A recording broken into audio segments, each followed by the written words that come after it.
ಅದಾದ ಮೇಲೆ ಕರಡಿನ ಕಾರ್ಯಾಚರಣೆ ಮಾಡಿದ್ರು.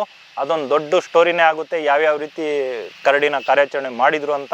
ಕರಡಿ ಯಾವ ರೀತಿಲಿ ಒಂದು ಹವಾ ಸೃಷ್ಟಿ ಮಾಡಿದ್ದ. ನಮ್ಮ ಮೌಂಟೇನ್ ಅಂದರೆ ಸಾಕು ಭಯ ನಡುಗ್ತಾ ಇದ್ವಿ. ಒಬ್ಬ ರೌಡಿ ಬಂದರೆ ಯಾವ ರೀತಿ ನಡುಗ್ತಾರೋ ಆ ರೀತಿ ಮೌಂಟೇನ್ನ ನೋಡಿದ್ರೆ ನಡುಗ್ತಾ ಇದ್ವಿ. ಅಂತ ಒಂದು ಸೌಂಡ್ ಬರೋದು, ಬರೀ ಸೊಂಡ್ಲು ಬುಸ್ ಅನ್ನೋದು, ಬಿಡೋದು, ಆರಾಮಾಗಿ ಮಲ್ಗಿರೋದು, ಎರಡೂ ಜೋಡೆತ್ತಿದ್ದಂಗೆ ಒಟ್ಟಿಗೆ ಇರೋದು. ವಿಕ್ರಾಂತ್ ಕರಡಿ. ಅದು ಹೇಗೆ ಕಾಂಬಿನೇಷನ್ ಅವ್ರದ್ದು? ಕಾಂಬಿನೇಷನ್ ಅಂದ್ರೆ ಸರ್, ಈಗ ಮನುಷ್ಯರಿಗೆ ಫೋನ್ ಇದೆ. ಫೋನ್ ಯಾವ ರೀತಿ ಟವರಿಗೆ ಹೋಗಿ ಗಾಳಿಲಿ ನಮಗೆ ಸದ್ ಬರುತ್ತೆ, ಶಿಬಿರಕ್ಕೆ ತಗೋ ಹೋಗ್ತಾರೆ, ಅದನ್ನ ಪಳಗಿಸ್ತೀವಿ. ಒಂದು ಒಳ್ಳೆ ಆನೆ ಆಗಿ ಸಕ್ಕರೆ ಬಯಲು ಅರಣ್ಯ ಅದನ್ನ ತಗೊಂಡು ಹೋಗ್ತಾರೆ. ಆದ್ರೆ ಇವತ್ತು ವಿಕ್ರಾಂತ್ನ ಸ್ಥಿತಿ ನೋಡಕ್ಕೆ ಏನ್ ಸರ್ ಇದು? ವಿಕ್ರಾಂತ್ದು ವಿಡಿಯೋ ವೈರಲ್ ಆಗ್ತಿದೆ. ವಿಕ್ರಾಂತ್ ಆನೆ ಆಕ್ಚುಲಿ ಯಾವಾಗ ಬರುತ್ತೆ ನಿಮ್ಮಲ್ಲಿಗೆ? ಸರ್, ವಿಕ್ರಾಂತ್ ಅಂತ ಹೇಳಿ ಯಾರಿಗೂ ಗೊತ್ತೇ ಇರಲಿಲ್ಲ. ವಿಕ್ರಾಂತ್ ಅಂದ್ರೆ ಹೆಸರು ಕೇಳ್ತಾ ಇದ್ರು ನಮ್ಮ ಸೈಡ್ ಎಲ್ಲ. ವಿಕ್ರಾಂತ್ ಅನ್ನೋದು ಒಂದು ಹೆಸರು ಬರೋಕ್ಕೂ ಕಾರಣ, ಮತ್ತೆ ಅದರ ಒಂದು ಪರಿಚಯ ಆಗೋಕ್ಕೂ ಕಾರಣ ನಮ್ಮ ಬೇಲೂರು ತಾಲೂಕಿಗೆ ಬಂದ ನಂತರ. ಕರಡಿ ಆಗಿರ್ಬೋದು, ವಿಕ್ರಾಂತ್ ಆಗಿರ್ಬೋದು. ಯಾಕಂತ ಹೇಳಿದ್ರೆ ನಮ್ಮ ಬೇಲೂರು ತಾಲೂಕು ಅಂತ ಹೇಳಿದ್ರೆ ಬೇಲೂರಿಗೆ 20 ಕಿಲೋಮೀಟರ್ ಆಗುತ್ತೆ ನಮ್ಮ ಏರಿಯಾದಿಂದ. ಬಿಕ್ಕೋಡು ಜಗ್ಬೋರ್ನಹಳ್ಳಿಯಿಂದ 10 ಕಿಲೋಮೀಟರ್ ಆಗುತ್ತೆ. ಇಲ್ಲಿಯ ಒಂದು ಜನತೆಗೆ ಅರೆಹಳ್ಳಿ, ಬಿಕ್ಕೋಡು, ನಮ್ಮ ಬೆಲ್ಗೋಡು, ನಮ್ಮ ವಾಟಹಳ್ಳಿ ಗ್ರಾಮಗಳಲ್ಲಿ ಕಾಡಾನೆ ಅಂದ್ರೆ ತೋಟದವರಿಗೂ ರೈತರಿಗೂ ಏನೂ ಗೊತ್ತಿರಲಿಲ್ಲ. ಯಾಕಂದ್ರೆ ಒಂದು 30 ವರ್ಷದಿಂದ ಈಚೆ ಕಾಡಾನೆನೇ ಇರಲಿಲ್ಲ ಈ ನಮ್ಮ ಏರಿಯಾದಲ್ಲಿ. ಅದ್ರ ಮುಂಚೆ ನಮ್ಮ ಮಗ್ಗೆ, ರಾಯರಕೊಪ್ಪಲು, ಕೆಂಚಮ್ಮನ ಹೊಸಕೋಟೆ, ಕೊಡ್ಲಿಪೇಟೆ, ಕೊಡಗು ಇಂಥ ಭಾಗದಲ್ಲಿ ರಾತ್ರಿ ಹೊತ್ತು ಓಡಾಡೋಕ್ಕೆ ರಸ್ತೆಯಲ್ಲಿ ಆನೆ ಸಿಕ್ತು, ಅದು ಸಿಕ್ತು ಅನ್ನೋಂಥ ಎಲ್ಲರೂ ಹೇಳೋರು. ಅಂದರೆ ಅಲ್ಲಿಯ ಭಾಗದಲ್ಲಿ ಆನೆಗಳಿತ್ತು, ಆದರೆ ನಮ್ಮ ಈ ತಾಲೂಕಲ್ಲಿ ಆನೆಗಳು ಸಂತಾನನೇ ಇರಲಿಲ್ಲ, ಅದು ಬರೋದೇ ಇರಲಿಲ್ಲ. ಅದಕ್ಕಿಂತ ಮುಂಚೆ ಬಂದಿದೆ ಅಂತ ನಾನು ಕೇಳ್ಪಟ್ಟಿದ್ದೆ. ಬಿಟ್ಟರೆ ಸಾಕಾನೆ, ಟಿಂಬರ್ ಎಳೆಯೋ ಆನೆಗಳು ಬರ್ತಾ ಇದ್ದು ಬಿಟ್ಟರೆ ಈ ಕಾಡಾನೆ ಅನ್ನೋದೇ ನಾವು ಕೇಳಿರಲಿಲ್ಲ. 2016-17ರಲ್ಲಿ 17ನೇ ಇಸ್ವಿಲಿ ಒಂದು ಹೆಣ್ಣಾನೆ, 2 ಹೆಣ್ಣಾನೆ, ಒಂದು ಮರಿ ಇದೇ ಜಾಗದಲ್ಲಿ ಬರುತ್ತೆ. ಇದು ಮತ್ತಿಗಳಲ್ಲೇ ಅಂತ ಹೇಳ್ಬಿಟ್ಟು ಇದೇ ಭಾಗದಲ್ಲಿ ಬರುತ್ತೆ. ಇಲ್ಲಿ ಒಂದು 2 ದಿವಸ ಓಡಾಡುತ್ತೆ. ಓಡಾಡಿದ್ಮೇಲೆ 2 ಹೆಣ್ಣಾನೆಯಲ್ಲಿ ಒಂದು ಹೆಣ್ಣಾನೆ ಗರ್ಭಿಣಿಯಾಗಿರುತ್ತೆ. ಗರ್ಭಿಣಿ ಆದಮೇಲೆ ಅದೇನು ಮಾಡ್ತಾರೆ, ಇಲ್ಲಿಂದ ಓಡಿಸ್ತಾರೆ ಜನ. 2-3 ಆನೆ ಬಂದಿದೆ ಅಂತ ಇಲ್ಲಿಂದ ಓಡಿಸಿದಾಗ ಹೆಚ್ಚಿನ ಅಂಶ ನಮ್ಮ ಸಕಲೇಶ್ಪುರ ಭಾಗದ ಕಡೆಗೆ ಹೋಗುತ್ತೆ. ಅದು ಸಕಲೇಶ್ಪುರ ತಾಲೂಕು ಹಾಣ್ಬಾಳ್ ಕಡೆ, ಆ ಕಡೆ ಹೋಗುತ್ತೆ. ಆ ಕಡೆ ಹೋದಾಗ ಏನಾಗುತ್ತೆ, ಅಲ್ಲಿ ಮರಿ ಹಾಕ್ಕೊಂಡು ಮತ್ತೆ ಅದ್ರ ತಾಯಿ ಸ್ವಲ್ಪ ಅನಾರೋಗ್ಯ ಆಗುತ್ತೆ. ಅದ್ರ ನಂತರ ಅದ್ರ ಮರಿನ ತಗೊಂಡೋಗಿ ಸಕ್ಕರೆ ಬೇಲಿಗೆ ತಗೊಂಡು ಹೋಗ್ತಾರೆ. ಆದರೆ ಅಲ್ಲಿವರೆಗೆ ಕಾಡಾನೆಗಳು ಏನು ಅಂತ ಅದೇ ಬಂದುಬಿಟ್ರೆ ಮತ್ತೆ ಯಾವುದೇ ಗುಂಪುಗಳು, ಈಗ 100-120 ಆನೆ ಇದೆ ನಮ್ಮ ಬೇಲೂರು ತಾಲೂಕಲ್ಲಿ. ಆದರೆ ಈ ಗುಂಪುಗಳಲ್ಲಿ ತುಂಬ ಟಸ್ಕರ್ಗಳು ಕೂಡ ಇದೆ, ಕಣ್ಣಿಗೆ ಕಾಣೋದೇ ಕಮ್ಮಿ. ಈಗೀಗ ಕಾಣಕ್ಕೆ ಸಿಗ್ತಾ ಇದ್ದಾವೆ ಹೊಸ ಒಂದು ಟಸ್ಕರ್ಗಳು. ನಿಮಗೆ ಆ ವಿಡಿಯೋನು ಕಳಿಸ್ತೀನಿ. ಮೊನ್ನೆ ಉದಯವಾರ ಎಸ್ಟೇಟ್ನಲ್ಲಿ ಒಂದು ಒಳ್ಳೊಳ್ಳೆ ಟಸ್ಕರ್ಗಳು ನೋಡೋದಕ್ಕೆ ನಮಗೆ ಕಣ್ಣಿಗೆ ಸಿಕ್ಕಿದೆ. ಆದರೆ ಅದು ಗುಂಪನ್ನ ಬಿಟ್ಟು ಹೊರಗಡೆ ಬರ್ತಾನೆ ಇರಲಿಲ್ಲ, ಗುಂಪು ಒಟ್ಟಿಗೆ ಇರೋದು. ಈಗ ಹೆಸರಾಗಿ ಇದ್ದಂಥ ಆನೆಗಳೇ ವಿಕ್ರಾಂತು, ಕರಡಿ, ಮೌಂಟೇನು, ಗುಂಡ, ಕ್ಯಾಪ್ಟನ್ನು, ನಮ್ಮ ಭೀಮ. ಇಂಥ ಆನೆಗಳೇ ಹೊರಗಡೆ ಸ್ವಲ್ಪ ರಸ್ತೆಯಲ್ಲಿ ಜನಗಳ ಕಣ್ಣಿಗೆ ಆ ಥರ ಕಾಣೋದಿಕ್ಕೆ ಸಿಕ್ಕಿತ್ತು.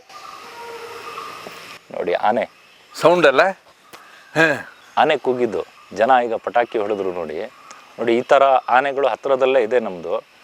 ಆದರೆ ನೋಡಿ ಆ ಸಂದರ್ಭದಲ್ಲಿ ನಮಗೆ ಆ ಕಾಡಾನೆಗಳ ಗುಂಪಿಂದ ಯಾವುದು ಹೊರಗಡೆ ಬಂದಿತ್ತು ಅದೇ ಆನೆಗಳು ಜನಗಳಿಗೆ ಗೊತ್ತಿರುವಂಥದ್ದು. ಎಲ್ರಿಗೂ ಕೂಡ ಗೊತ್ತಿರಲಿಲ್ಲ ವಿಕ್ರಾಂತ್ ಯಾವುದು, ಕರಡಿ ಯಾವುದು ಅಂತ ಹೇಳಿ.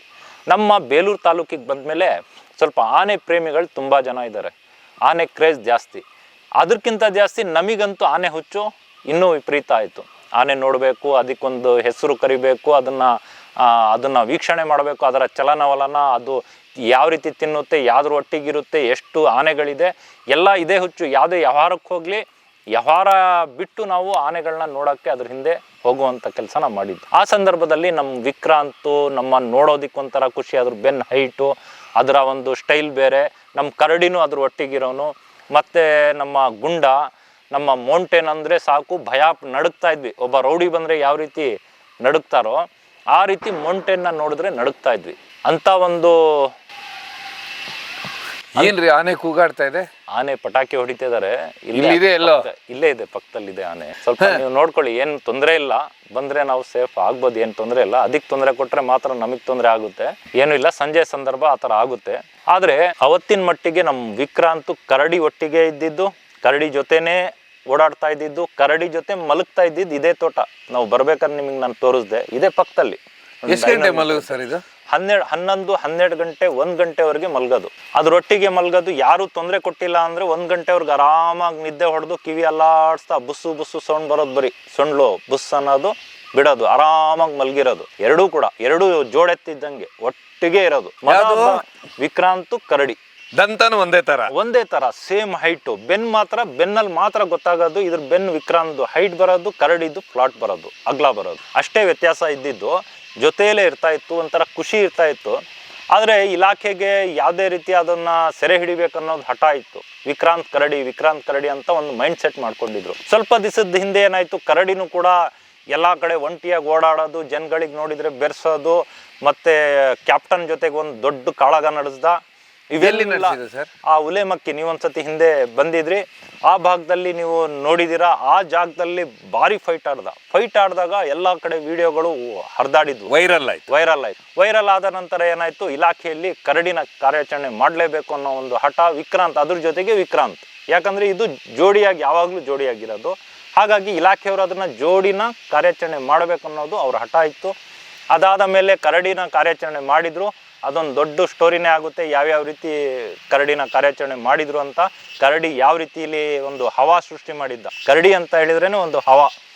ಹವಾ ಅಂದ್ರೆ ರಸ್ತೆಲಿ ಓಡಾಡೋದು, ಯಾರಿಗೂ ಭಯ ಪಡ್ತಾ ಇರ್ಲಿಲ್ಲ. ಯಾರೇ ಅಡ್ಡ ಬಂದ್ರು ಫೈಟ್ ಮಾಡೋನು, ಕ್ಯಾಪ್ಟನ್ ಬರ್ಲಿ ಯಾರೇ ಬರ್ಲಿ, ಭೀಮನಿಗೆ ಮಾತ್ರ ಸ್ವಲ್ಪ ಭಯ ಪಡ್ತಾ ಇದ್ದ ಅಂತ ನಮ್ಮ ಒಂದು ಇದು. ಯಾಕಂದ್ರೆ ಭೀಮ ಬಂದಾಗ ಅಲ್ಲಿಂದ ಜಾಗ ಖಾಲಿ ಮಾಡೋನು ನಮ್ಮ ಕರಡಿ. ಆದ್ರೆ ವಿಕ್ರಾಂತು ಕೂಡ ಇವತ್ತಿನ ಮಟ್ಟಿಗೆ ಕೂಡ ಅದು ಲಾಸ್ಟ್ ಕಾರ್ಯಾಚರಣೆಕ್ಕಿಂತ ಹಿಂದೆ ಅವನ್ನ ಬಚಾವ್ ಮಾಡ್ಕೊಳಕ್ಕೆ ನಮ್ಮ ಭೀಮನ್ ಕೈಲೇ ಹೋಗಿದ್ದು ವಿಕ್ರಾಂತ್. ಅವನ್ನ ಕಾರ್ಯಾಚರಣೆ ಮಾಡಕ್ ಬಂದಾಗ ನಮ್ಮ ಭೀಮನೇ ಉಳ್ಸಕ್ಕೆ 3 ದಿವಸ ಸತಾಯಿಸಿದ್ದು ವಿಕ್ರಾಂತ್ ಕಾರ್ಯಾಚರಣೆ ಸಂದರ್ಭದಲ್ಲಿ. ಯಾಕಂದ್ರೆ ಕಾನಹಳ್ಳಿ ಭಾಗದಲ್ಲಿ ನಮ್ಮ ವಿಕ್ರಾಂತ್ ಪೆನ್ಸಿಲ್ ಕೋರೆ ಈ ನಮ್ಮ ಇಲಾಖೆಯವ್ರಿಗೆ ಸಿಕ್ಕಾಕೊಬಿಟ್ರು, ಸಾಕಣೆಗೆ ಸಿಕ್ಕಾಕೊಂಡ್ರು ಅಂದ್ರೆ ಈಗ ಪೊಲೀಸ್ನವರು ಕಳ್ಳರಿಗೆ ಹಿಡಿಯೋಂಗ್ ಯಾವ ರೀತಿ ಹೋಗ್ತಾರೋ, ಆ ಸಂದರ್ಭದಲ್ಲಿ ಈಗ ಒಬ್ಬ ಕ್ರೈಮ್ ಮಾಡಿದವನು ಯಾವ ರೀತಿ ಕತ್ಕೂರ್ತಾನೋ ಆ ರೀತಿ ನಮ್ಮ ವಿಕ್ರಾಂತ್ ಪೆನ್ಸಿಲ್ ಕೋರೆ ಎಲ್ಲ ಗುಂಪೊಟ್ಟಿಗೆ ಸೇರೋದು, ಎಲ್ಲೋ ಕದ್ದೋಡೋಗೋದು, ಈ ರೀತಿ ಮಾಡ್ತಾ ಇದ್ರು. ಆ ಸಂದರ್ಭದಲ್ಲಿ ಮೊದಲನೇ ದಿವಸ ಕಾರ್ಯಾಚರಣೆಯಲ್ಲಿ ನಮ್ಮ ಭೀಮ ಏಕಾಏಕಿ ವಾಸನೆ ಹಿಡ್ಕೊಂಡು ಬಂದ್ಬಿಡ್ತಾನೆ ಕಾರ್ಯಾಚರಣೆ. ಇದ್ರ ಮೇಲೆ ಕ್ಯಾಂಪ್ ಮೇಲೆ ದಾಳಿ ಮಾಡ್ತಾನೆ. ಈ Kanahalli forest last border, Mudigere border, Tata estate ಹತ್ರ ಈ ಕಾರ್ಯಾಚರಣೆ ನಡೆಸ್ತಾ ಇರ್ತಾರೆ. ನಮ್ಮ ಭೀಮ ಈ ಕಡೆ ಬಕ್ರಳ್ಳಿ ಅಂತ ಇದೆ, ಅಲ್ಲಿಗೂ ಒಂದು 5 ಕಿಲೋಮೀಟರ್ ಗ್ಯಾಪ್ ಇರುತ್ತೆ ಅಷ್ಟೇ. ಇವನು ಬರ್ತಾ ಇರ್ತಾನೆ ಈ ಕಾರ್ಯಾಚರಣೆ ಹತ್ರ. ಅವತ್ತಿನ ದಿವಸ ಏನು ಮಾಡ್ತಾರೆ, ಇಲಾಖೆಯವ್ರು ಸ್ವಲ್ಪ ಭಯ ಪಡ್ತಾರೆ. ಭೀಮ ಅಂದರೆ ಸ್ವಲ್ಪ ಭಯನೇ, ಸಾಕಣೆ ಆಗಲಿ ಇಲಾಖೆಯವರಿಗಾಗಲಿ ಯಾರಿಗಾದ್ರೂ ಭೀಮ ಅಂತ ಹೇಳಿದರೆ ಅದು ಒಂದು ಫೈಟ್ರ್ ಇದ್ದಾನೆ ಅವನು. ಮೃದು ಸ್ವಭಾವಕ್ಕೆ ಒಂದು ಹೆಸರು ಕೂಡ ಆಗಿದ್ದಾನೆ. ಅದಾಗಿ ತಾನಾಗೆ ಅದು ಯಾರಿಗೂ ಏನು ತೊಂದರೆ ಮಾಡೋ ಆನೆ ಅಲ್ಲ. ಹಾಗಾಗಿ ಈ ಒಂದು ಗುಂಪಿನಲ್ಲಿ ಇವನ ಸಹಚರನ ಹಿಡ್ಕೋಗೋಕೆ ಯಾರು ಬಂದಿದ್ದಾರೆ ಅಂದರೆ ಇದು ಬಿಡೋದಿಲ್ಲ. ಇದು ಒಂದು ಅರಣ್ಯ ಇಲಾಖೆಯ ಮೈಂಡ್ ಸೆಟ್ ಅಲ್ಲಿ ಕೂರ್ತು, ಭೀಮ ಬಂದ್ರೆ ಈ ಕಾರ್ಯಾಚರಣೆ ನಡ್ಸಕ್ಕೆ ಬಿಡಲ್ಲ ಅಂತ. ಅದಾದ್ಮೇಲೆ ಏನಾಯ್ತು, ಅಲ್ಲಿಂದ ನಮ್ಮ ವಿಕ್ರಾಂತ್ ಅಲ್ಲಿಂದ ಮಾರನೇ ದಿವಸ ಏನ್ ಮಾಡ್ತಾನೆ, ಭೀಮ ಎಲ್ಲಾ ಕಡೆ ಹುಡುಕೊಂಡು ಈ ವಿಕ್ರಾಂತ್ನ ಕರ್ಕೊಂಡು ಭೈರದೇವರ ಗುಡ್ಡಕ್ಕೆ ಬರ್ತಾನೆ, ಬಾಳ್ಗುಲಿ. ಅದು ಹೇಗೆ ಕಾಂಬಿನೇಷನ್ ಅವ್ರದ್ದು? ಕಾಂಬಿನೇಷನ್ ಅಂದ್ರೆ ಸರ್, ಈಗ ಮನುಷ್ಯರಿಗೆ ಫೋನ್ ಇದೆ. ಫೋನ್ ಯಾವ ರೀತಿ ಟವರಿಗೆ ಹೋಗಿ ಗಾಳಿಲಿ ನಮ್ಗೆ ಸದ್ ಬರುತ್ತೆ. ಫೋನ್ ಅಂತ ಹೇಳಿದ್ರೆ ಗಾಳಿಲೇ ಅದನ್ನ ಸೌಂಡ್ನ ನಾವು ತರಂಗಗಳು ನಾವು ಕಂಡುಹಿಡಿತೀವಿ, ಮಾತನಾಡ್ತೀವಿ, ವಿಡಿಯೋ ಕಾಲಲ್ಲಿ ಮಾತಾಡ್ತೀವಿ, ಇದೆಲ್ಲ ಇರುತ್ತೆ. ಪ್ರಾಣಿಗಳ ಜೀವನದಲ್ಲಿ ಅದರ ಮೂಗು, ಅದರ ಒಂದು ವಾಸನೆ ಏನಿದೆಯೋ ಅದರಿಂದ ಅವನ ಸಹಚರ ಎಲ್ಲಿದ್ದಾನೆ, ಅವನ ಸ್ನೇಹಿತರು ಎಲ್ಲಿದ್ದಾರೆ, ಆ ವಾಸನೆಯಿಂದ ಕಂಡಿಡ್ಕೊಂಡು ಹೆಜ್ಜೆ ಗುರುತನ್ನ ಕಂಡಿಡ್ಕೊಂಡು ಅವ್ರು ಇರೋ ಜಾಗಕ್ಕೆ ಪ್ರಾಣಿಗಳು ಹೋಗುತ್ತೆ. ಒಂದು ದಾರಿ ಇರುತ್ತೆ, ಅದೇ ದಾರಿಲಿ ನಮ್ಮ ಕಾಡಾನೆಗಳು ಏನು ಮಾಡುತ್ತೆ, ಒಂದು ಕಾಡಾನೆ ಎಲ್ಲಿದೆ ಅಂತ ಕಂಡುಹಿಡಿಯೋದು ಯಾವ ರೀತಿ ಅಂದರೆ ವಾಸನೆಯಿಂದ. ನೀರು ಎಷ್ಟೋ ದೂರ ಇದ್ರೆ ಎಲ್ಲಿದೆ ನೀರಂತ ಕಂಡುಹಿಡಿಯುವಂಥ ಶಕ್ತಿ ಆನೆಗಳಿಗೆ. ಅದೇ ರೀತಿ ಒಂದು ಪ್ರಾಣಿ ಜೀವನಕ್ಕೆ ದೇವರು ಎಷ್ಟ್ರ ಒಂದು ಶಕ್ತಿ ಕೊಟ್ಟಿರ್ತಾನೆ. ಏನು ಶಕ್ತಿ ಅಂತ ಹೇಳಿದ್ರೆ ಅದು ಮನುಷ್ಯನಿಗೆ ಇರೋದಿಲ್ಲ. ಮನುಷ್ಯನಿಗಿರುತ್ತೆ ಏನು, ಒಂದು ಕೆಟ್ಟ ವಾಸನೆ ಬಂದರೆ ಗ್ರಹಿಸೋದಿರುತ್ತೆ, ಒಂದು ಒಳ್ಳೆ ವಾಸನೆ ಯಾವುದು ಅಂದರೆ ಗ್ರಹಿಸೋದಿರುತ್ತೆ. ಹೂ ವಾಸನೆ ಅಂದರೆ ವಾಸನೆ ಏನು, ಸುವಾಸನೆ ಏನು ಅಂತ ನಾವು ಗ್ರಹಿಸ್ತೀವಿ ಅಷ್ಟೇ. ಆದರೆ ಆನೆಗಳಿಗೆ ಅದರ ಸ್ನೇಹಿತ ಯಾರು, ಅವನ ಜೀವ ಯಾರು, ಆ ರೀತಿ ಒಂದು ಜೀವನ ಎಲ್ಲಿ ಅಂತ ಕಂಡುಹಿಡಿಯುವಂಥ ಶಕ್ತಿ ಆ ದೇವರು ನಮ್ಮ ಪ್ರಾಣಿಗಳಿಗೆ ಕೊಟ್ಟಿದ್ದಾನೆ. ಅದೇ ರೀತಿ ಅದನ್ನು ಹೋಗಿ ಕ್ಯಾಚ್ ಮಾಡೋದು, ಅದೇ ಅವರಿಗೆ ಫೋನ್. ನೋಡಿ ಯಾವ ರೀತಿ ಪಟಾಕಿ ಬಡಿತಿದ್ದಾರೆ ನೋಡಿ.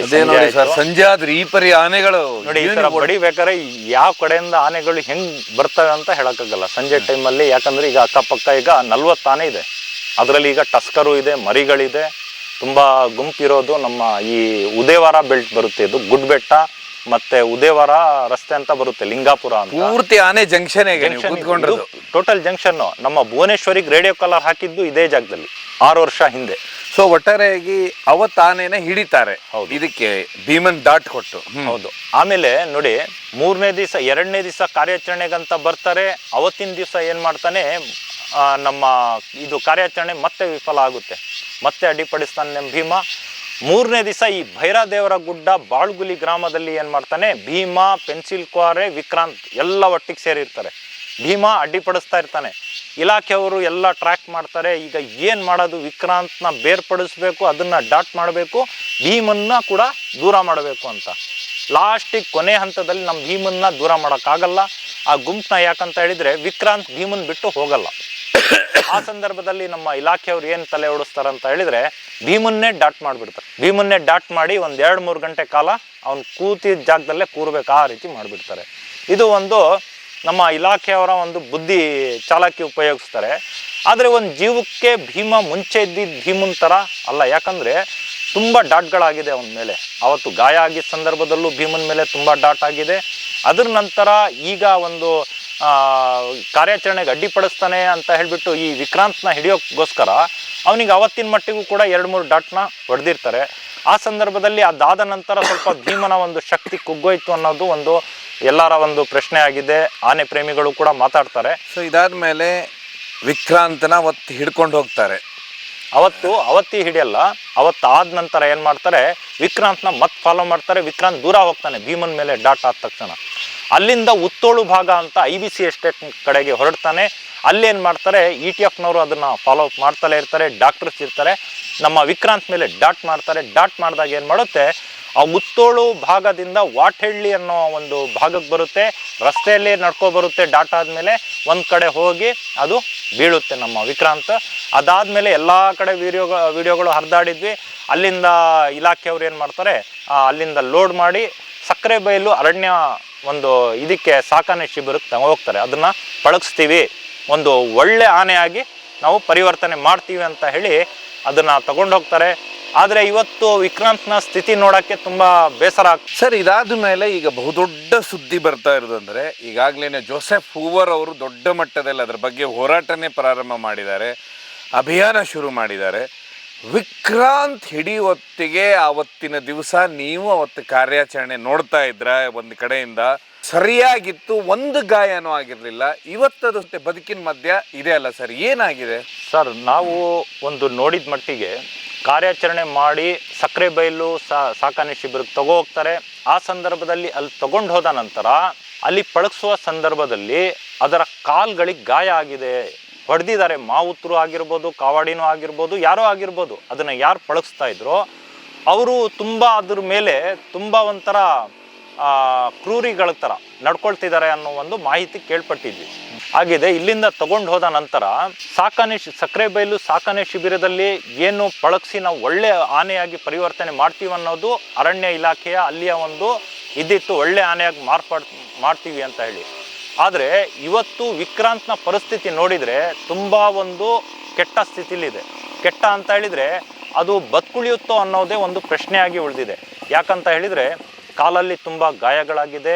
ಯಾಕಂತ ಇಲ್ಲಿಂದ ತಗೊಂಡು ಹೋದ್ಮೇಲೆ ಅಲ್ಲಿ ಚೆನ್ನಾಗಿರ್ಬೇಕಿತ್ತು. ಯಾಕಂತ ಹೇಳಿದರೆ ನಮ್ಮ ದುಬಾರೆ, ನಮ್ಮ ಕುಶಾಲನಗರ ದುಬಾರೆಯಲ್ಲಿ ಭೀಷ್ಮ ಆನೆ ಇದೆ, ಮೌಂಟೇನ್ ಅಂತ ಹೇಳಿ. ಅದನ್ನು ನೋಡೋಕೆ ತುಂಬ ಖುಷಿ ಆಗುತ್ತೆ. ಇನ್ನೂ ಕೂಡ ಕರಡಿನ ನೋಡೋಕ್ಕೆ ನಮಗೆ ಇನ್ನೂ ಖುಷಿ ತಂದಿಲ್ಲ. ಯಾಕಂತ ಹೇಳಿದರೆ ಅದು ಕೂಡ ಇಲ್ಲಿದ್ದಿದ್ದೇ ಬೇರೆ, ಅಲ್ಲಿ ಹೋದ್ಮೇಲೆ ಇಷ್ಟುವರೆಗೆ ಅದರ ಒಂದು ಮೈಕಟ್ಟು ಬೆಳವಣಿಗೆ ಆಗಬೇಕಿತ್ತು. ನಮಗೆ ಒಂದು ಪ್ರಶ್ನೆ ಆಗಿದೆ. ಯಾಕಂತ ಹೇಳಿದರೆ ಪಳಗಿಸ್ಬೇಕಾದ್ರೆ ಸ್ವಲ್ಪ ಫುಡ್ ಕಮ್ಮಿ ಮಾಡ್ತಾರೆ. ಯಾಕಂದರೆ ಅದು ಹೇಳೋದು ಯಾವ ರೀತಿ ಹೇಳೋ ಮಾತನ್ನ ಕೇಳ್ದಲೇ ಇರುತ್ತೆ ಅಂತ ಹೇಳಿ. ಆದರೆ ಹೇಳೋ ರೀತಿ ಮಾಡೋಕ್ಕೋಸ್ಕರ ಹೊಡೆಯೋದು, ಅದನ್ನು ಗಾಯ ಮಾಡೋದು ಎಷ್ಟರ ಮಟ್ಟಿಗೆ ಸರಿ ಅನ್ನೋದು ಎಲ್ಲರ ಪ್ರಶ್ನೆ ಆಗಿದೆ ವಿಕ್ರಾಂತ್ ವಿಚಾರದಲ್ಲಿ. ಈಗ ವಿಕ್ರಾಂತ್ ಕ್ರಾಲಿಂದ ಹೊರಗೆ ಬರುವತ್ತಿಗೆ ನೀವಿದ್ರ, ನೀವು ನೋಡಿದ್ರ ಒಂದ್ಸರಿ ಅದನ್ನ, ಹೌದು. ಆಗ ಕಾಲಿಗೆ ಒಂದು ಗಾಯ ಆಗಿತ್ತು. ಹೌದು. ಇದು ಒಳಗಡೆ ಮಾಹಿತಿ ಹೇಳಕ್ ಹೋದ್ರೆ ಏನಾಗುತ್ತೆ ಸರ್, ಒಂದು ಸಕ್ಕರೆ ಬೈಲೆ ಆಗಿರ್ಬೋದು, ಒಂದು ದುಬಾರೆ ಅಂತ ಹೇಳಿದ್ರೆ ಅಲ್ಲಿಯ ಅಧಿಕಾರಿಗಳಿಗೆ ಬೇಸರ ಆಗುತ್ತೆ. ಇವರು ಈ ರೀತಿ ಮಾತಾಡಿದ್ರಾ ಅಂತ ಹೇಳ್ಬಿಟ್ಟು ಅವರು ಅವ್ರದ್ದೇ ಆದ ಒಂದು ಕಾರಣಗಳನ್ನ ಕೊಡ್ತಾರೆ. ಇನ್ನೊಂದು, ನಾವು ಸತ್ಯಾಂಶನ ಹೊರಗೆ ಹಾಕಿದರೆ ಅಲ್ಲಿಯ ಮಾವುತರಿಗೆ ಬೇಸರ ಆಗುತ್ತೆ. ಯಾಕಂತ ಹೇಳಿದರೆ ಹಲವಾರು ಕಾಮೆಂಟ್ಗಳಲ್ಲಿ ನಾನು ನೋಡ್ತೀನಿ, ಸ್ವಲ್ಪ ಜನ ಕರೆಕ್ಟಾಗಿ ಅದರ ಒಂದು ಕಾಮೆಂಟ್ನ ಬರೀತಾರೆ. ಆದರೆ ಕೆಲವರು ಏನು ಮಾಡ್ತಾರೆ, ಅವರಿಗೆ ನಾವು ಕುಂಬಳಕಾಯಿ ಕಳ್ಳ ಯಾರು ಅಂತ ಹೇಳಿದರೆ ಹೆಗಲು ಮುಟ್ಕೊಂಡು ನೋಡ್ಕೊಂಡ ಅಂತ ಹೇಳಿ ಅವರಿಗೆ ನಾವು ಈ ಮಾತನ್ನ ತಾಗುತ್ತೆ. ಯಾಕಂದರೆ ಅವ್ರು ಮಾಡಿರ್ತಾರೆ, ಅವತ್ತು ರಿಪ್ಲೈ ಕೊಡ್ತಾರೆ ಕಾಮೆಂಟಲ್ಲಿ, ನಿಮ್ಗೇನು ಗೊತ್ತು ಹಾಗೆ ಹೀಗೆ ಅಂತ ಹೇಳಿ. ಆದರೆ ಅವತ್ತಿನ ಮಾಹಿತಿ ಪ್ರಕಾರ ಅವತ್ತು ಸಕ್ಕರೆ ಬೇಲಿಗೆ ತಗೊಂಡು ಹೋದ್ಮೇಲೆ ಅದರ 1 ತಿಂಗಳಲ್ಲೇ ಅದರ ಸ್ಥಿತಿ ತುಂಬ ಪರಿಸ್ಥಿತಿ ಕೆಟ್ಟಿತ್ತು. ಒಂದು ಗಾಯ ಅಲ್ಲ, ಕಾಲ್ಗಳಲ್ಲಿ ಗಾಯ ಆಗಿತ್ತು ವಿಕ್ರಾಂತ್ ಅಂತ ಹೇಳಿ ಪಕ್ಕ ಮಾಹಿತಿ ನಮಗಿದೆ. ಅದನ್ನ ನೋಡಿ, ನಾನು ಹೋದಾಗ ಅದನ್ನ ನೋಡಿದಾಗ ಒಂದು ಮೈ ಉಜ್ತಾ ಇದ್ರು, ಈ ಕಾವಡಿ ಮಾವುತರುಗಳು ಮೈ ಉಜ್ತಾ ಇದ್ರು. ಆ ಸಂದರ್ಭದಲ್ಲಿ ಕಾಲು ಉಜ್ಬೇಕಾರೆ ಕಾಲು ಎತ್ಕೋಬೇಕಾರೆ ನಾನು ನೋಡ್ತಾ ಇದ್ದೆ, ಕಾಲಿಗೆ ಎತ್ಕೋಬೇಕಾರೆ ಇಷ್ಟು ದಪ್ಪ ಗಾಯ ಕಾಣ್ತಾ ಇದೆ. ಕಿವು ಒಂದು ಗಾಯದ ಹಿಂದೆ ಇನ್ನೊಂದು ಗಂಟಾಗಿದೆ. ಆ ಸಂದರ್ಭದಲ್ಲಿ ನಾನು ಆವಾಗಲೇ ಯೋಚನೆ ಮಾಡಿದೆ, ಎಷ್ಟು ಗಾಯ ಆಗಿದೆ, ಇದಕ್ಕೆ ಟ್ರೀಟ್ಮೆಂಟ್ ಮಾಡ್ತಾ ಇಲ್ವಾ? ಸೊ ಇದನ್ನೆಲ್ಲ ದೂರದಿಂದ ಗಮನಿಸಿದ್ರೆ ಗಮನ ನಾನು ಮಾಡಿರೋದು, ಒಂದು ಯೋಚನೆ ಮಾಡಿದೆ, ಇದಕ್ಕೆ ಟ್ರೀಟ್ಮೆಂಟ್ ಮಾಡ್ತಾ ಇಲ್ವಾ ಅಂತ. ಹಾಗೂ ನಾನು ಕೇಳಿದೆ, ಇಲ್ಲ ಸರ್ ಮಾಡ್ತಾ ಇದ್ದೀವಿ, ಮಾವುತ ಆಗಿರೋದು ಆಯಿಂಟ್ಮೆಂಟ್ ಏನು ಈಗ ಒಂದು ನಮಗೆ ಗಾಯ ಆದರೆ ಏನು ಹಚ್ತೀವೋ ಆ ರೀತಿ. ಆದರೆ ಒಳಗಡೆಯಿಂದ ಕಿವ ಆದರೆ ಅದರಲ್ಲೆಲ್ಲ ಕಿವ ವಾಸಿ ಆಗಲ್ಲ. ಅದಕ್ಕೆ ಬೇರೆ ರೀತಿಯೇ ಒಂದು ಆಂಟಿಸೆಪ್ಟಿಕ್ ಇಂಜೆಕ್ಷನ್ ಆಗಿರ್ಬೋದು, ಒಳಗಡೆಯಿಂದ ಕಿವ ಒಣಗುವಂತಹ ಚಿಕಿತ್ಸೆ ಆಗಿರ್ಬೋದು, ಔಷಧಿ ಆಗಿರ್ಬೋದು, ಅದಕ್ಕೆ ಕೊಟ್ಟರೆ ಮಾತ್ರ ಅದು ಒಳ್ಳೆ ಚೆನ್ನಾಗಿ ಇನ್ನೂ ಗುಣ ಆಗುತ್ತೆ ಅಂತ ನಾನು ಹೇಳ್ತೀನಿ. ಆದರೆ ಇವತ್ತು ನಮ್ಮ ವಿಕ್ರಾಂತ್ ಇರೋ ಪರಿಸ್ಥಿತಿಲಿ ಅದಕ್ಕೆ ಏನು ಆಗಬಾರ್ದು ಸರ್. ಸರ್ಕಾರಕ್ಕೆ ಮನವಿ ಮಾಡ್ತಾ ಇರೋದು, ಇಷ್ಟು ಚೆನ್ನಾಗಿ ನಾವು ಕೊಟ್ಟು ಕಳಿಸಿದ್ದೀವಿ, ಇಷ್ಟು ಚೆನ್ನಾಗಿ ಇಲ್ಲಿಂದ ಹೋಗಿದೆ, ಈಗ ಅದ್ರ ಪರಿಸ್ಥಿತಿ ಈ ರೀತಿ ಆಗಿದೆ. ಒಂದು ಬಾಲಣ್ಣನೇ ಆಗಿರ್ಬೋದು, ಕಿವಿನೇ ಹೋಯ್ತು, ಇವತ್ತು ಒಣಗಿದೆ ಗಾಯ, ಆದರೆ ಕಿವಿನೇ ಇಲ್ಲ ಬಾಲಣ್ಣನಿಗೆ. ಆದರೆ ಇವತ್ತು ವಿಕ್ರಾಂತ್ ಆಗಿರ್ಬೋದು, ಅಡ್ಕ ಬಡ್ಕದು ಕಾಲು ಇಷ್ಟು ದಪ್ಪ ಆಗಿದೆ. ಅದು ಕ್ರಾಲಲ್ಲೇ ಇದನ್ನ ಏನು ಕ್ರಾಲ್ ಮಾಡಿರ್ತಾರಲ್ಲ, ಅಲ್ಲಿ ಒಳಗಡೆ ಕಾಲು ಹಾಕಿ ಅದ್ರ ಕಾಲು ಅದೇ ಮುರ್ಕೊಂಡಿದೆ ಅಂತ ಹೇಳ್ತಾರೆ. ಆದರೆ ಇಷ್ಟು ದಪ್ಪ ಆಗಿದೆ ಕಾಲು. ಇದು ಅಲ್ಲೇ ಸಕ್ಕರೆ ಬೈಲಲ್ಲೇ ಇದೆ, ಅಡ್ಕ ಬಡ್ಕನೂ ಕೂಡ. ಇದೆಲ್ಲ ಹಿಂಗೆ ಆಗ್ತಾ ಇರೋದು ನೋಡಿದ್ರೆ ಪ್ರಾಣಿಗಳಿಗೆ ಹಂಗಾದ್ರೆ. ಸೊ ಇದ್ರ ಬಗ್ಗೆ ಸರ್ಕಾರ ತನಿಖೆ ಆಗ್ಬೇಕಂತೀರ, ಉನ್ನತ ತನಿಖೆ? ಇವತ್ತು ಸೂಕ್ತ ಮಟ್ಟದಲ್ಲಿ ಉನ್ನತ ತನಿಖೆ ಆಗಬೇಕು, ಸೂಕ್ತ ಮಟ್ಟದಲ್ಲಿ ತನಿಖೆ ಆಗ್ಬೇಕಂತ ನಾನು ಹೇಳ್ತೀನಿ. ಯಾಕಂತ ಹೇಳಿದ್ರೆ ಇವತ್ತು ಬಿಟ್ರೆ ಇವತ್ತು ಪ್ರಾಣಿ ನೋಡಕ್ ನಮ್ಮ ಮಕ್ಳಿಗೆ ಪ್ರಾಣಿ ತೋರ್ಸಕ್ಕೆ ಇರಲ್ಲ ಪ್ರಾಣಿಗಳು. ಸೊ ತನಿಖೆ ಆಗ್ಬೇಕಂತೀರಾ? ವಿಕ್ರಾಂತ್ ಅಂತೂ ಆದಷ್ಟು ಬೇಗ ಗುಣಮುಖ ಆಗಬೇಕು, ಇದು ಸೂಕ್ತ ಮಟ್ಟದಲ್ಲಿ ತನಿಖೆನೂ ಆಗಬೇಕು ಅಂತ ನಾನು ಸರ್ಕಾರಕ್ಕೆ ಮನವಿ ಮಾಡ್ತೀನಿ ಸರ್.